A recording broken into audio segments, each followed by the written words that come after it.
Welcome बच्चों, माही English coaching academy में section C कक्षा 10वीं के इम्पोर्टेंट पार्ट 3 के भाग में जो आपके लिए मैं लेके आ रहा हूँ। बहुत आसान है, समझा के भी दे रहा हूँ, आप उसको ध्यान में रखोगे।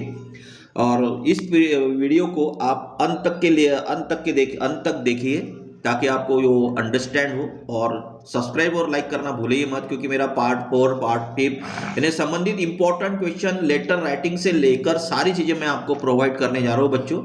और आपके काम की चीज है तो आप बिल्कुल लाइक एंड सब्सक्राइब कीजिए ताकि आपका वीडियो एक भी मिस ना हो, कंपटीशन एग्जाम के लिए भी आपका मिस ना हो और आप सिंपली भाषा में अंडरस्टैंड कर सके। तो सबसे पहले सेक्शन सी में मैं बता दे पार्ट 3 में पहला वाक्य है बच्चों, यहाँ पे खाली स्थान है। They listen to the joke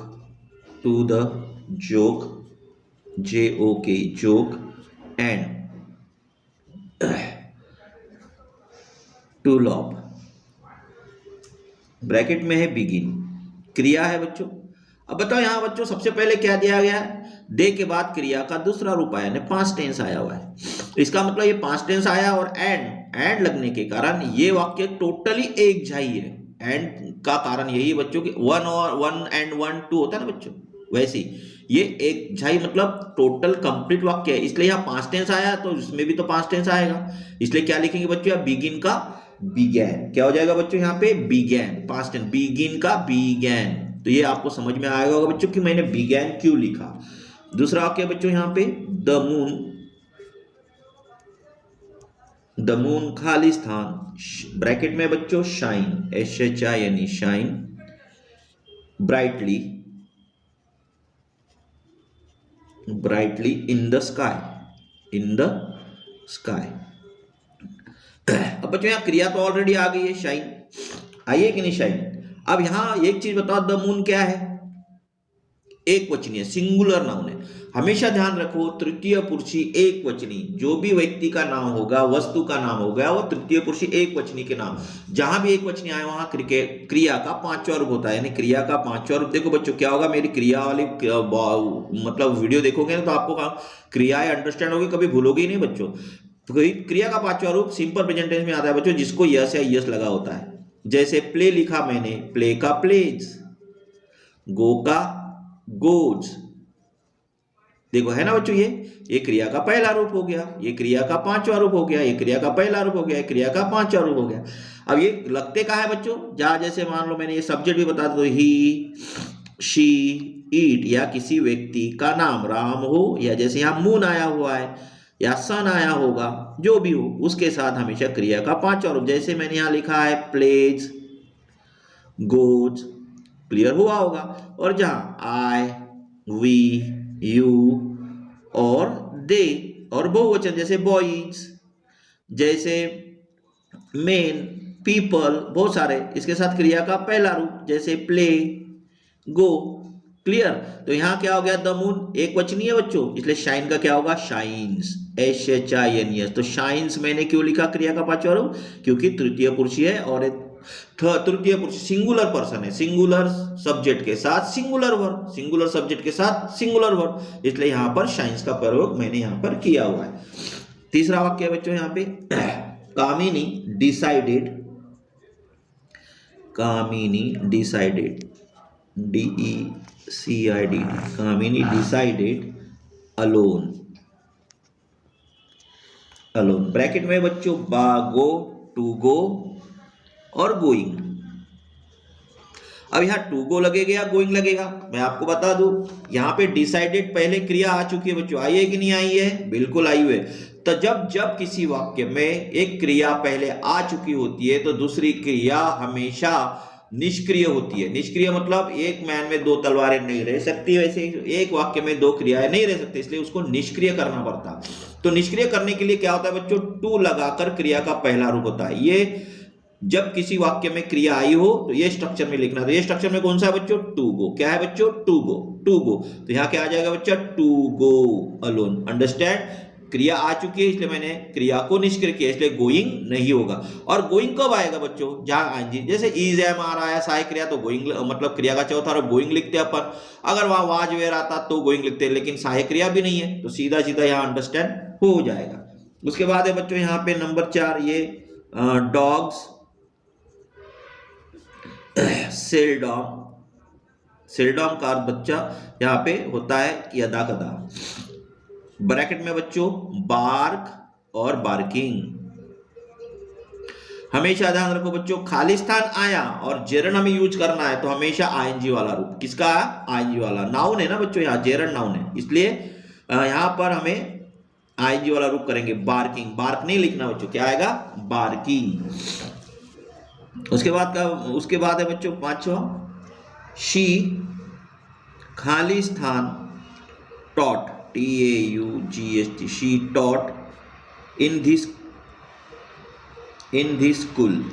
this school. Bracket में है बच्चों हैज या हैव। अब देखो बच्चों यहाँ हैज का प्रयोग करना और हैव का। टॉट तीसरा रूप का है, ये क्रिया का थर्ड फॉर्म, टीच का तीसरा रूप टॉट, और शी आया हुआ है तो मैं थोड़ा सा एक्सप्लेन करा देता हूँ। ही, शी, इट या किसी व्यक्ति का नाम सिंगुलर में अगर आया तो हैज का प्रयोग।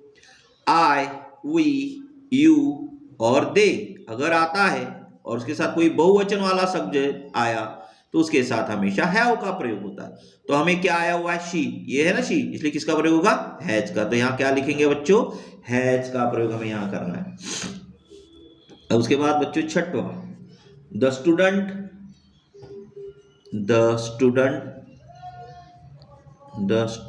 Khalistan in this ground daily. Bracket में बच्चों प्लेज, प्लेइंग। तो बच्चों यहाँ पे क्या है, थोड़ा सा मैं बता दूं, प्लेइंग यहाँ पर आएगा नहीं। प्लेइंग क्यों कटा? क्योंकि इसके साथ आना चाहिए इज, एम, आर, वॉज या वेयर, ये सहायक क्रिया आए तो हमें प्लेइंग का या आईएनजी वाला रूप लिखेंगे, लेकिन है क्या यहाँ पे कहीं नहीं दिख रहा है इसलिए कटा। अब प्ले इसलिए नहीं क्योंकि मैंने यहाँ ऊपर में आपको बताया था बच्चों, देखो यहाँ पे ऊपर में मैंने बताया कि किसके साथ क्रिया का पहला रूप आता है, किसके साथ क्रिया का 5वां। तो यहाँ द स्टूडेंट जो है बच्चों ये सिंगुलर नाउन है, सिंगुलर सब्जेक्ट है, इसलिए प्लेज का प्रयोग। सिंगुलर सब्जेक्ट के साथ सिंगुलर वर्ब, तो सिंगुलर वर्ब है बच्चों, क्या हो गया बच्चों यहाँ पे? प्लेज। प्ले का प्रयोग यहाँ पर होगा बच्चों द स्टूडेंट। क्या बच्चों यहाँ पे? द स्टूडेंट के साथ प्लेज का प्रयोग होगा क्योंकि स्टूडेंट यहाँ पर अकेला है। अगर यहाँ स्टूडेंट्स होता, क्या होता बच्चों? द स्टूडेंट्स, STUDENTS, स्टूडेंट्स अगर होता तो हम यहाँ पर प्ले का प्रयोग करते। किसका प्रयोग करते बच्चों? प्ले का। लेकिन यहाँ द स्टूडेंट नहीं है, क्या है बच्चों? यहाँ केवल द स्टूडेंट्स, इसलिए प्लेज का प्रयोग, सिंगुलर नाम है। अब उसके बाद है बच्चों इट वॉज, पहला वाक्य it was Khalistan accident, it was Khalistan accident that she fell down,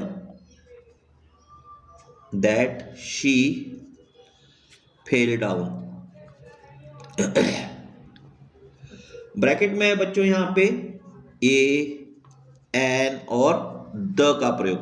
अब बच्चों यहाँ द का प्रयोग तो एक निश्चित स्थिति के लिए होता है, किसी का नाम अकेले आए तो द का प्रयोग तो चलो यहाँ पे नहीं होगा। ये और एन में से किसका प्रयोग होना चाहिए?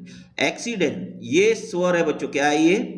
हमेशा ध्यान रखना, अगर मान लो खालिस्तान है, इधर क्या लिखा उससे खालिस्तान के बाद जो नाउन है, जो नाउन अगर मान लो ये व्यंजन से शुरुआत हो रही है और व्यंजन का ही उच्चार निकलता है तो ये का प्रयोग करो।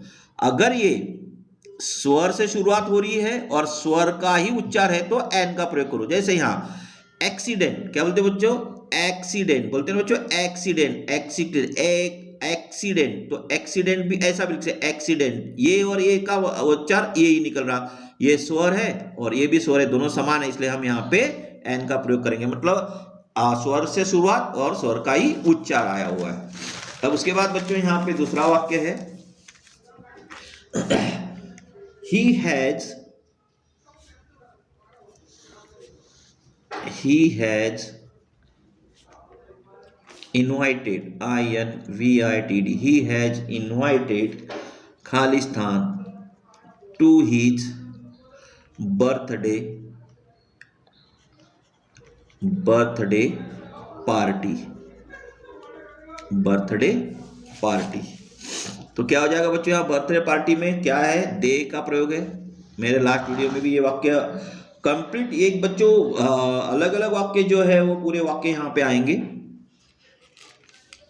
पूरे वाक्य यहाँ पे आएंगे, देम और देयर। अब बच्चों यहाँ पे क्या है, ये ही है, ही सब्जेक्ट है और यहाँ पर क्रिया आई हुई, क्रिया के बाद बच्चों सभी सब्जेक्ट बार बार नहीं आता है, और यहाँ सब्जेक्ट बार बार नहीं आता इसलिए दे का प्रयोग हट गया। देयर एक पॉजिटिव, देयर के साथ कभी भी नाउन आता है, या नाउन आया क्या, नहीं, टू आया है, प्रीपोजिशन आया हुआ इसलिए ये भी कटा। बच्चा क्या बच्चों, क्योंकि ऑब्जेक्टिव केस करना हमें, क्रिया के बाद हमेशा ऑब्जेक्ट आता है, क्रिया के बाद क्या आता है बच्चों, ऑब्जेक्ट, ध्यान रखना। तो ऑब्जेक्ट क्या होगा यहाँ पे, them, THEM, them, indirect object बोला जाता है इसको, क्योंकि व्यक्ति से संबंधित है, आई का मी, वी का अस, ये सब विभक्ति है, इसलिए वहां पर देम का प्रयोग होगा। अब उसके बाद बच्चों तीसरा वाक्य, will you, will you please, will you please give me खालिस्तान मनी, प्रश्नार्थक वाक्य है। और यहाँ क्या लिखना है बच्चों, एनी और सम का प्रयोग। तो अब देखो वैसे तो एन और सम का प्रयोग क्या होता है बच्चों, यहाँ एनी का प्रयोग निगेटिव वाक्य के साथ होता है, सम का प्रयोग पॉजिटिव, लेकिन प्रश्नार्थक वाक्य में सम का प्रयोग उस वाक्य के साथ होता है जहां पर हम अनुमति ले रहे हैं और परमिशन, और उसको अपन सहानुभूति के साथ बोल रहे हैं कि भैया आपको कुछ चाहिए क्या, कुछ खाते क्या, पीते क्या। Will you please give me some money, यानी वो क्या कर रहा है, क्या तुम मुझे कुछ कृपा करके कुछ पैसे दोगे क्या। तो आपको समझ में आ गया होगा बच्चों सम का प्रयोग क्यों किया मैंने यहाँ पे, will you please give me some money, क्योंकि वहां हम उसको रिक्वेस्ट कर रहे हैं। क्या कर रहे हैं बच्चों, यहाँ पे हम रिक्वेस्ट कर रहे हैं, इस कारण से। एनी, अगर मान लो एनी का भी प्रयोग होता है लेकिन नकारात्मक वाक्य में, और प्रश्नार्थक वाक्य में आप कर सकते हैं जब अगर रिक्वेस्ट नहीं हो, ऑर्डर नहीं हो, तब हम। और मेरा एक नियम ध्यान दो कि अगर किसी वाक्य में विल, वुड और प्लीज अगर आया तो सम का प्रयोग कर लीजिएगा, बाकी जगह एनी का। क्लियर हो गया होगा अभी आपको, ये भी शॉर्टकट में बता दो अभी। उसके बाद है बच्चों यहाँ पे वाक्य है, I don't know, I don't know, I don't know he will come और not, he will come or not, he will come or not। अब ब्रैकेट में बच्चों what या whether। अब what का प्रयोग होगा कि whether का प्रयोग होगा। what का प्रयोग तो होता है बच्चों कारण के लिए, है कि नहीं, तो कारण इसमें है नहीं, I don't know whether he will come or not, मैं नहीं जानता वह आएगा भी या नहीं, तो यहां आएगा whether, WHETHER, whether का प्रयोग यहां पर होगा। उसके बाद है बच्चों रीअरेंज, बच्चों रीअरेंज वाक्य, let he come, would Harish, that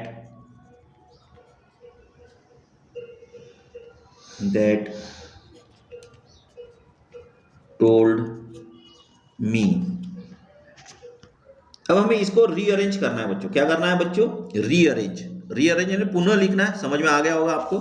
तो सबसे पहले ये डायरेक्ट इनडायरेक्ट की वाक्य रचना है बच्चों। तो डायरेक्ट इनडायरेक्ट है तो सबसे पहले सब्जेक्ट हरीश है यहाँ पे, तो क्या लिखेंगे बच्चों, हरीश। डायरेक्ट इनडायरेक्ट की है इसलिए हरीश, और उसके उसमें रहता है told, Harish told me that, Harish told me that. उसके बाद लिखेंगे ही, फिर लिखेंगे would, he would come late, he would come late. तो आ गया बच्चों समझ में, इस प्रकार से हमें वाक्य रचना है। फिर उसके बच्चा छठवा है, ये बच्चों बहुत बार आया हुआ है, कम इन सर, समझ में आ गया होगा क्या लगाना है वहां पे, में या कैन का प्रयोग। तो कैन का प्रयोग एबिलिटी संभावना के लिए नहीं होता, एबिलिटी के लिए होता है, या फिर शक्ति के लिए तो यहाँ है नहीं। मे का प्रयोग परमिशन और संभावना, तो यहाँ परमिशन है तो यहाँ क्या लिखेंगे, मे आई कम इन सर। उसके बाद है बच्चों डुअल डायरेक्टेड में हम देखते हैं, I believe, BELIEV, I believe in God. Negative बनाना है, क्या बनाना है बच्चों, नेगेटिव सेंटेंस। अब मैंने आप यहाँ पे बिलीव कौन से इसमें है बच्चों, ये बिलीव क्रिया का पहला रूप है, क्या है, क्रिया का, और सहायक क्रिया है क्या, नहीं है, तो बिना सहायक क्रिया के नकारात्मक वाक्य बनता नहीं, क्रिया का पहला रूप है, इसलिए हम डू का प्रयोग करेंगे, किसका, डू का। तो क्या हो जाएगा बच्चों यहाँ, आई डू नॉट बिलीव, बाकी वाक्य रचना वैसी की वैसी, I do not believe in God, ये हो गया नकारात्मक वाक्य। उसके बाद बच्चों कंबाइन द पेयर, अब यहाँ पे बताना बच्चों, राजेश he will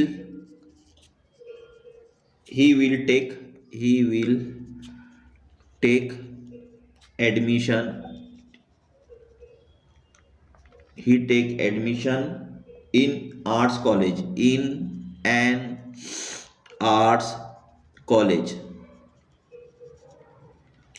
क्वेश्चन बनाना है बच्चों, क्या बनाना है, बिगिनिंग क्वेश्चन विथ वेयर से, लास्ट इसमें भी वेयर से WH क्वेश्चन है बच्चों। तो वेयर का प्रयोग कैसा करेंगे बच्चों, सबसे पहले सहायक क्रिया है यहाँ पे, है ना, अब हमें तो सहायक क्रिया है तो डू डज डिड का प्रयोग करना ही नहीं है, तो सबसे पहले हम लिखेंगे वेयर, WH शब्द लिखेंगे, वेयर लिखा बच्चों, मैंने क्या लिखा, वेयर। उसके बाद हमें क्या मिला यहाँ, सहायक क्रिया अपने आप ही, तो यहाँ लिखेंगे सहायक क्रिया विल, वेयर विल। पहले देखो बच्चों क्या किया, वेयर लिख लिया, जिससे प्रश्न पूछा जाना है वो लिखा, फिर सहायक क्रिया विल आई हुई है वो लिखा, वेयर विल, फिर subject where will he, uh क्रिया take admission, where will he take admission. तो आंसर क्या बना, where will he take admission, उसने एडमिशन कहाँ लिया, तो क्या होगा, he will take admission in an arts college, in an arts college, उसका आंसर हो गया। उसके बाद है बच्चों यहाँ पे my friends go to school, तीसरा my friends go to school. अब बच्चों यहाँ पे क्या करना है, simple past tense, rewrite, REWRIT,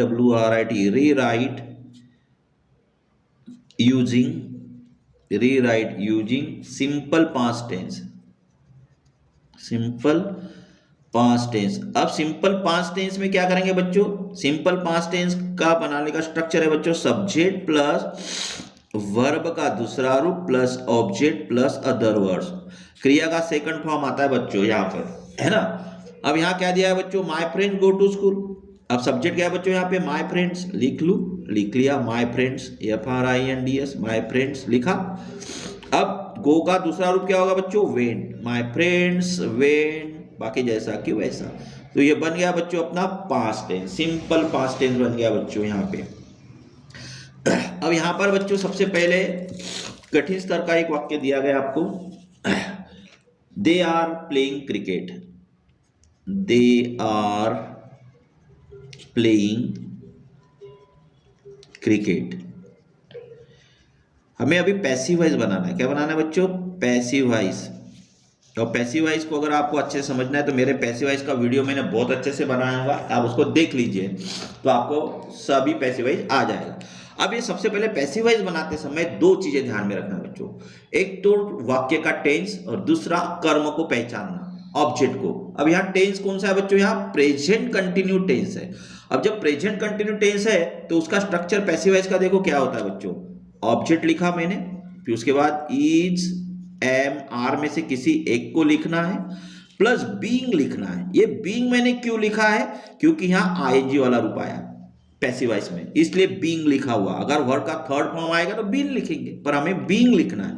plus उसके बाद यहाँ पर वर्ब का थर्ड फॉर्म हमेशा क्रिया का तीसरा रूप होता है पैसिव वॉइस में, एक बात ध्यान रखना। फिर उसके बाद यहाँ अदर वर्ड्स प्लस बाय लगाकर सब्जेक्ट, प्रोनाउन है तो उसकी विभक्ति रहेगी, और प्रोनाउन नहीं है, नाउन है तो नाउन ही रहेगा। अब यहाँ पर क्या हो गया बच्चों, व्हाट प्लेइंग, क्या खेल रहा है, क्रिकेट, मिला ऑब्जेक्ट व्हाट प्लेइंग। अगर आपको ऑब्जेक्ट पहचानना बच्चों, व्हाट से प्रश्न कर लो और whom से प्रश्न कर लो, सीधा आंसर आपको आ जाएगा। व्हाट प्लेइंग, मैंने यहां प्रश्न किया, व्हाट प्लेइंग क्रिकेट, आंसर आ रहा है कि नहीं, आपको भी आया होगा क्रिकेट। तो इस ऑब्जेक्ट के स्थान पर मैंने क्या लिखा, क्रिकेट, लिखो CRICKT, क्रिकेट लिखा। क्रिकेट एक वचनी है इसलिए सिंगुलर है, इसलिए इज का प्रयोग किया, क्रिकेट इज। फिर लिखा मैंने बीइंग, क्रिकेट इज बीइंग, क्रिया का थर्ड फॉर्म प्लेड, ED लगेगा। प्लेड अतिरिक्त शब्द है क्या? बिल्कुल नहीं है। फिर बाय लगाकर दे का क्या हो जाएगा? देम। क्या हो जाएगा? दे का हो जाएगा देम। अब उसके बाद है बच्चों यहाँ पे छठवा, he is too poor, he is too poor, he is too poor to pay the fees, to pay the fees. अब बच्चों हमें क्या करना है इसमें? सो दैट का प्रयोग करना है। Rewrite the sentence, rewrite the sentence using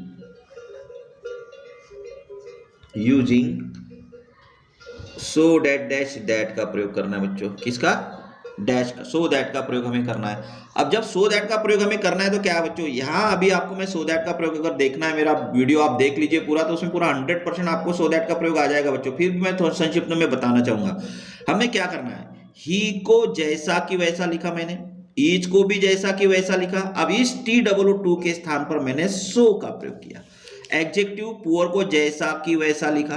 अब इस टी स्थान पर मैंने क्या किया? दैट का प्रयोग किया दैट का प्रयोग। अब हमें क्या चाहिए यहाँ पर? सब्जेक्ट चाहिए। अब सब्जेक्ट यहाँ पर क्या है? ही। अगर नाउन होता तो उसका प्रोनाउन लिखते, अगर राम है तो यहाँ ही होता, सीता होता तो शी लिखता, अगर बॉक्स वस्तु होती तो इट लिखता, है ना, अगर बहुवचन होता द स्टूडेंट्स होता तो मैं दे लिखता। परंतु यहाँ क्या है? प्रोनाउन है तो प्रोनाउन ही लिखूंगा। तो क्या हुआ? ही जैसा कि वैसा लिखा। अब यहाँ इज आया हुआ है इसलिए मैं कैन नॉट करूंगा। क्या करूंगा? कैन नॉट, क्योंकि टू नकारात्मक है। कैन नॉट किया बच्चों, ही कैन नॉट, और बाकी जैसा कि वैसा, ही कैन नॉट पे the fees, he can not पे द फीस। अब बच्चों आपको मेरा ये वीडियो पार्ट 3 बहुत अच्छे से समझ में आ गया होगा, और इस वीडियो को लाइक एंड सब्सक्राइब करिए। और आने वाले वीडियो अगर आपको आपके पास भेजना आएगा, सेंड करना है या आपके पास पहुंचना चाहिए ऐसा आपको लग रहा होगा, तो मेरे इस वीडियो को बिल्कुल शेयर और आपके सगे संबंधी को शेयर कीजिए, ताकि उनको भी अच्छे नंबर मिले और आप भी अच्छे नंबरों में पास हो। और बेस्ट ऑफ लक बच्चों इस वीडियो के जरिए। और पार्ट 3 में जल्द ही आपके सामने समक्ष में आपके पार्ट 4 मैं आपके समक्ष बिल्कुल लेके आऊंगा, और इंट्रोगेटिव का भी वीडियो आपके सामने लेके आऊंगा जल्द से जल्द। तो आप मेरे इस चैनल को देखते रहिए, चैनल के साथ जुड़े रहिए। धन्यवाद।